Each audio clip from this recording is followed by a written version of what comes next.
But my marriage has landed me in a very dangerous position. My stepdaughter was just taken by CPS because of her father. Be sure to like, comment, and subscribe.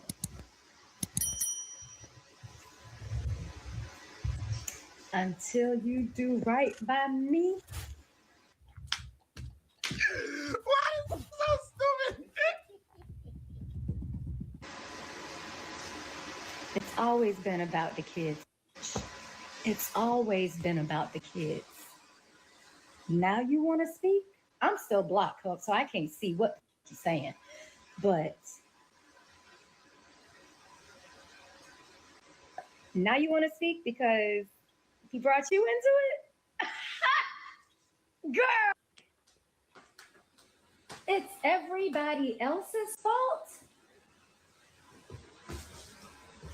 Wow! So you just don't think any of us fell for the antics either, right? None of us fell for the narcissism. Are you crazy, Amy? Amber? What is it? Like, are you serious right now? You call me crazy, right? You said I was jealous. You said I wanted him when it's always been about the damn kids. And now you want to sit here and cry and sit here and be like, it's because of what everybody else did to him. No, it's because of what he does to people. Shit, I was just first. I was collateral damage. Let's call Royce crazy. And people will believe it because I'm baby Jesus. Girl, shut up. He leaves in the middle of them playing a game outside that he said he was going to play with them.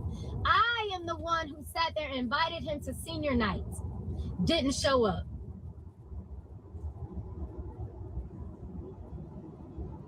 I invited him to our son's 18th birthday celebration. Why did I do that, y'all? Because at the end of the day, I wanted to never have any regret coming from Braylon. I never wanted him to resent me. So even if Braylon acted like he didn't care if he came or not, I know how a child is. And I knew that it would mean something if he showed up, especially how hurt he was that he didn't show up for senior night. So he came and he stayed for 30 minutes. Not even. They played Uno. Y'all, I got a whole video of us singing happy birthday and people going around and saying stuff about, you know, our son and like giving him words of encouragement. I go, Dad, anything to say? What? I wrote him a note. Y'all, if I showed you the note, it's on one of them little dollar store little notepad things that he hand wrote, and it's grammatically incorrect. And it's pointing a finger at me. How is that a birthday like message when you sitting here pointing the finger at me? No matter what people say, no matter what you've been told, just I love you, happy birthday. No, couldn't just do that. Always taking shots. Girl, you are not the first one who was falling for the okie doke. Just like he told you that video of him talking about what happens in his bed was AI. That ain't AI. But y'all just wanted to sit there and believe it. You know that wasn't AI. You sit here and you believe what you want to believe because it served you. It was never about the kids. You are saving face. You don't want to go down with him. So now you're speaking out and saying, I ain't got nothing to do with this. Yes, you do. Because you're sitting here, oh, these are my stepkids. I'm his wife. Then why are you going overseas and leaving these children by themselves in a big house? And no, let's not sit here and say, oh, there was someone always there. No, it wasn't. No, it wasn't. And you know it wasn't. And also, don't sit here and be talking shit like, you know, I know you talked to Royce, Tiffany. You damn right she talked to me. I'm that friend. I talk back. That's me. Yeah, I'm that person. I'm a talk. So, as I pull into my driveway, just letting y'all know, do not fall for it. Do I feel bad for her?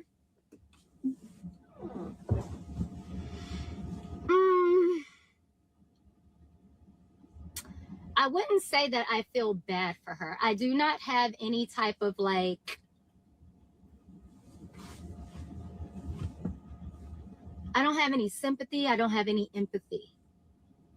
And the reason I say that is because we tried to tell you.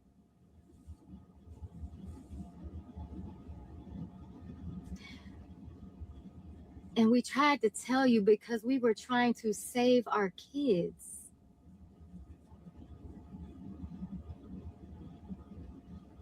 We were trying to save our children, and you knew that. That's the part I can't get with. Like, I appreciate the fact that you're speaking up now.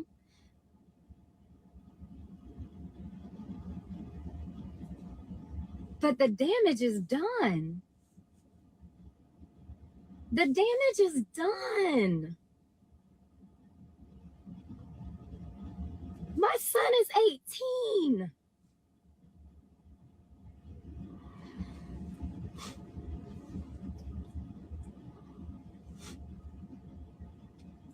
It took you this long. My son is 18. I've been trying to save him from this man. And you were threatening to fight me in the street over this girl?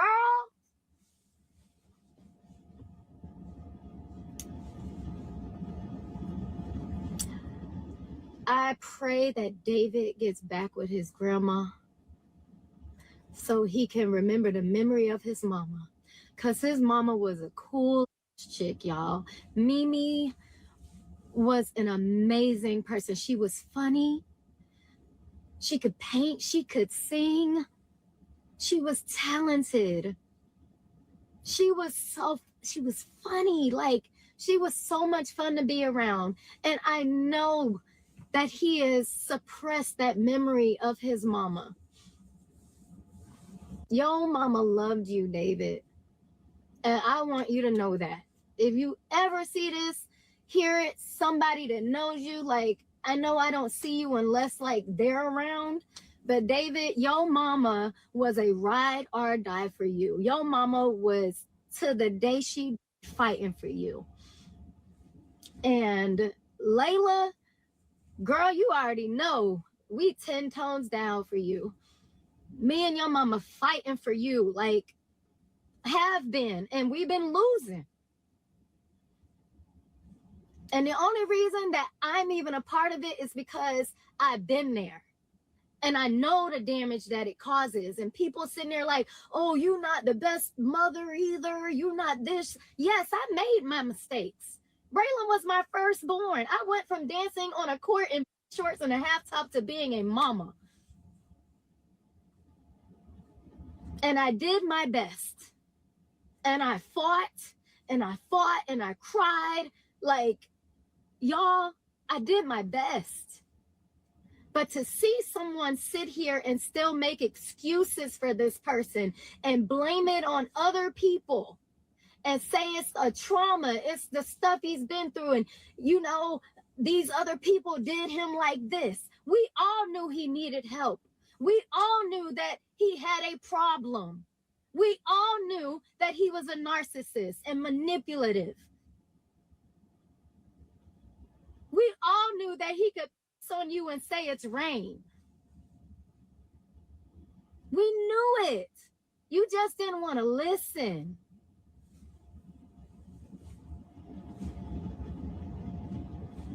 So, do I feel bad for her?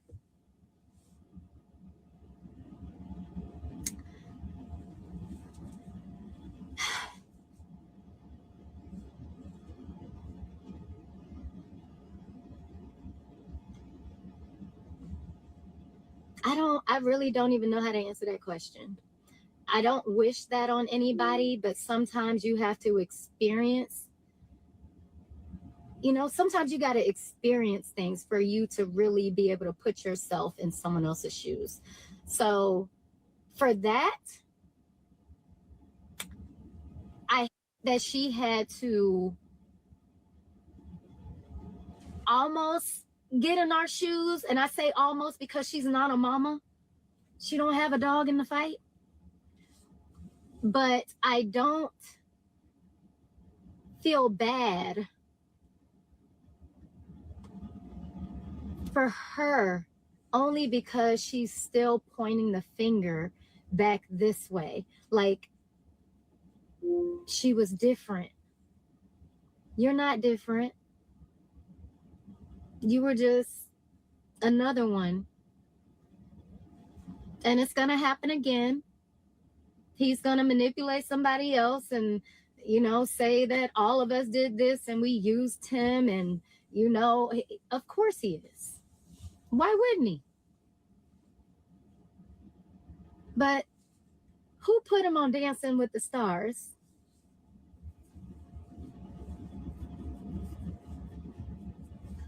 Who put him in the Hall of Fame? I mean, by athleticism, he deserved it. But when we're talking about moral standards and how you treat people and stuff, like, I wouldn't have him on all these TV shows and, around people's kids. And that's just me. But maybe I'm crazy, like y'all said I was.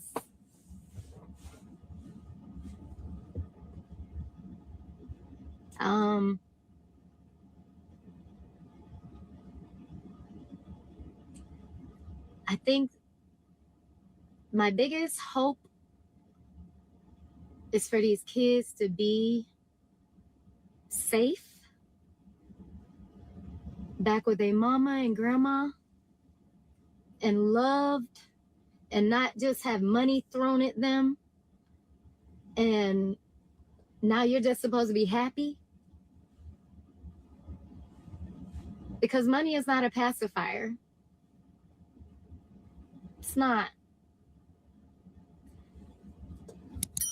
Well, then again, maybe it is, because it seems like when you took that pacifier out, people started screaming and crying.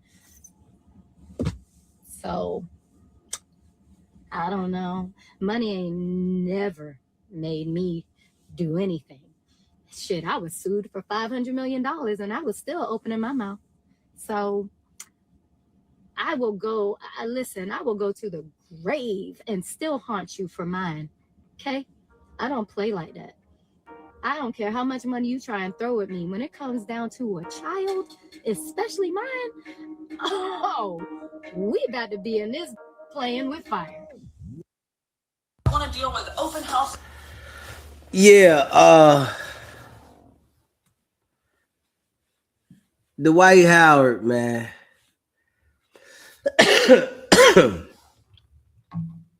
He got himself in a situation. Yeah, he got himself in a situation. And, I think Royce, she's like happy that she get to talk her shit, I mean, in life, we all got our own issues or whatever we go through. And we know the Dwight Howards with the fruit cup community. We know that. And, Royce is excited about this shit.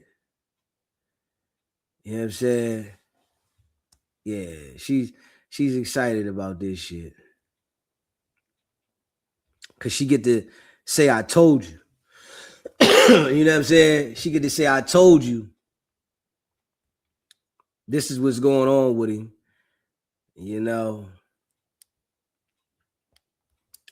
Yeah, he's having different situations with, I guess, with all his baby moms. Yeah, and I guess he was granted some type of custody of the kids, I guess, and the kids was with him.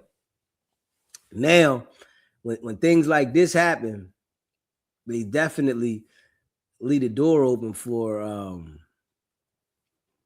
the baby moms to be able to have some leverage. So CPS taking the kid, it's a situation. You know, I guess the wife said that he got a addiction problem. So, but it's like when something happens, she knows the whole time that he was doing what he was doing, but now something happens, and she says the wife that he with says she was been calling the cops on him for the last couple months. So, yeah, man, it's an issue he got to deal with. Yeah, I think Royce is definitely bitter though. She's upset.